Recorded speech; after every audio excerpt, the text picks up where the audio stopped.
জায়গায় সব বাংলাদেশি জিনিস পাওয়া যায়। এই যে বাংলাদেশি আমাদের ভাই,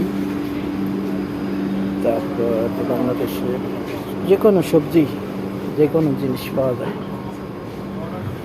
এটা দুঃখে কষ্টের মধ্যে দাঁড়াই রয়েছে বউ পোলাবেন রাইট কোনো কাম নাই না। কারণ নিজে বলো তোর কি দেয় বের কইছে ভিডিও কইরে আরে কারো দেয় দিছস তুই এই যে লাইভ করো কারো দেয় দিছস তুই আমার বেইনি রে এই জর্নালে তা আইয়া আবার ফাইজলামি শুরুছে।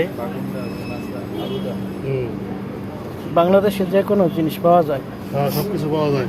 কয়ে দে এই যে 400 টাকা কেজি এটা লাউ, এটা লাউ না নাও, হ্যাঁ 400 টাকা কেজি। 400 টাকা কেজি।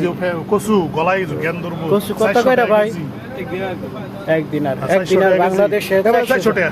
400 টাকা। তো কি কইতেছি তোরে? ওই চাল কুমড়া কিলা 450 টাকা কইরা হ্যাঁ। একটা পিস।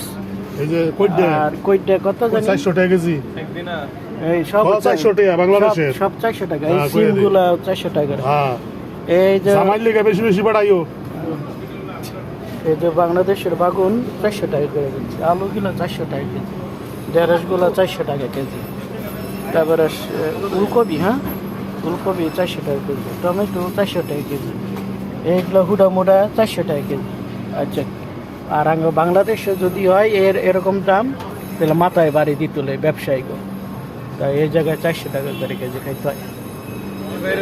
আর এই বাইটা একটা রাস্তা ওই যে সব কিছু পাওয়া যায়।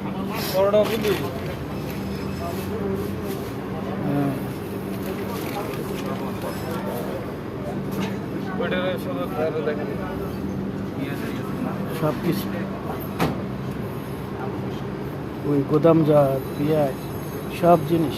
আর বাংলাদেশ হইলে ব্যবসায়িক লালবাতি ধরাই দিত, এ জায়গায় দিনার হিসাব, টাকায় হিসাব না, দিনার হিসাব।